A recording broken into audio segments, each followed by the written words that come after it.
साथियों, हमारे YouTube channel में आप सभी का स्वागत है। दोस्तों, जो लोग कहते थे कि बहुजन समाज पार्टी जो है भाजपा की बी टीम है, आज मैं उसी बात पे गौर करूँगा।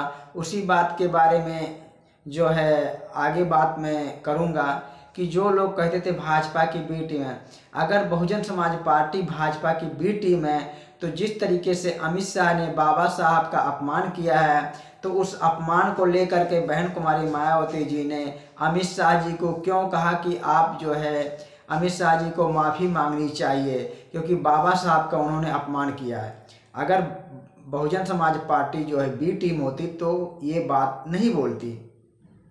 और बहुजन समाज पार्टी ने ये ऐलान भी कर दिया, बहुजन समाज पार्टी के कार्यकर्ता जितने हैं हर ज़िले में जो है 24 तारीख को वो प्रदर्शन करेंगे कलेक्टर ऑफिस के पास। हर ज़िले में वो प्रदर्शन करेंगे। अगर Bahujan Samaj party B team होती तो ये प्रदर्शन करने की बात नहीं करती और अमित शाह जी को माफ़ी मांगने की बात भी नहीं करती। तो इससे ये साबित होता है कि बहुजन समाज पार्टी को जो बी टीम कहते हैं, शायद वही लोग जो है भाजपा की बी टीम है, क्योंकि उनको दिखाई नहीं देता है कि बहुजन समाज पार्टी क्या कर रही है और क्या कह रही है। उसके बातों को उनको समझ में नहीं आ रहा, उनका दिमाग कंट्रोल जो है बहुत तरीके से नहीं कर रहा है, काम नहीं कर रहा है। तो इस तरीके से वो लोग जो है बार बार बहुजन समाज पार्टी को बी टीम सी टीम बनाते रहते हैं दोस्तों। और मैं बताऊं दोस्तों, जिस तरीके का माहौल आजकल चल रहा है, गरमाया हुआ है बाबा साहब को अपमान के लिए, जो बाबा साहब का अपमान अमित शाह जी के द्वारा किया गया है, तो ये जो है बहुत माहौल गरमाया हुआ है। बाबा साहब के अनुयायी जो है वो शांत बैठने वाले नहीं है, वो सड़कों पे उतरेंगे और अमित शाह जी का जगह जगह पुतले भी जलाए जा रहे हैं और जो है उनके फोटो को चप्पल से पीटा जा रहा है अमित शाह जी के। तो जो है ये माहौल काफ़ी गर्म हो गया है, ये बुझने का नाम नहीं ले रहा है, क्योंकि बाबा साहब के अनुयायियों का कहना है अमित शाह जी जो है बाबा साहब के सामने माफ़ी मांगने और अपने पद से वो इस्तीफा दें। तो दोस्तों, ये बात जो है बहुत बड़ी बात है। अब देखना ये है कि अमित शाह जी माफ़ी मांगेंगे, अपने पद से इस्तीफा देंगे, वो क्या करेंगे अब तो आने वाला समय ही बताएगा। तो दोस्तों, ये सब बातें हो रही है, लेकिन दोस्तों हाल ही में जो है दिल्ली का चुनाव होने वाला है।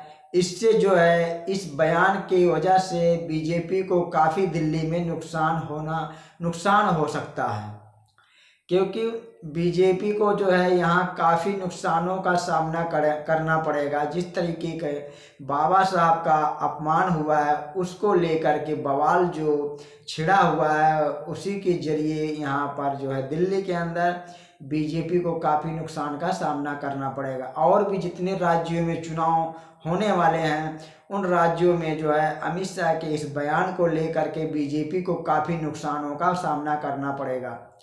तो दोस्तों, यही सब जो देखा जा रहा है कि बाबा साहब को जो मानने वाले हैं बाबा साहब का अपमान नहीं सहेंगे और ना बाबा साहब का अपमान कोई करेगा।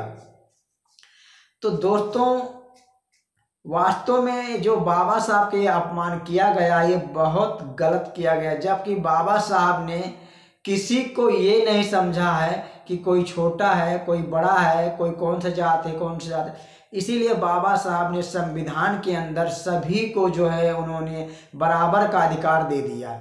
अगर बाबा साहब ने सभी जातियों को और सभी लोगों को, सभी धर्मों को, लोगों को बराबर का अधिकार दे दिया है, तो बाबा साहब को क्यों जो है उनका अपमान लोग करते हैं। बाबा साहब कभी जात देखकर अधिकार नहीं दिया, कभी कुछ देखकर। संविधान में सबको अधिकार दे दिया गया है कि आप किसी धर्म को मानिए, उससे आपको कुछ लेना देना नहीं है। आपको जो है यही करना है, आपको संविधान का रक्षा करना, संविधान के आधार पर आपको काम करना, आपको संविधान क्या कहता है आप उसके माध्यम से चलना पड़ेगा। और संविधान जो सबको बराबर का अधिकार दिया है। तो बाबा साहब ने इतना अच्छा काम जो है भारत के लोगों के लिए करके गए हैं, तो उन लोगों को भारतीय संविधान को संभाल के रखना जरूरी है। और बाबा साहब को सम्मान देने की ज़रूरत है। बाबा साहब को हमेशा सम्मान करना चाहिए और बाबा साहब का अपमान ना करें, क्योंकि बाबा साहब ने सबके लिए बराबर का हक दे करके गए हैं दोस्तों। यही सब जो है बाबा साहब ने क्या नाम है, सबको जब बराबर का अधिकार दे दिए तो सबको चाहिए कि बाबा साहब का सम्मान करें और कोई जो है बाबा साहब का अपमान ना करे।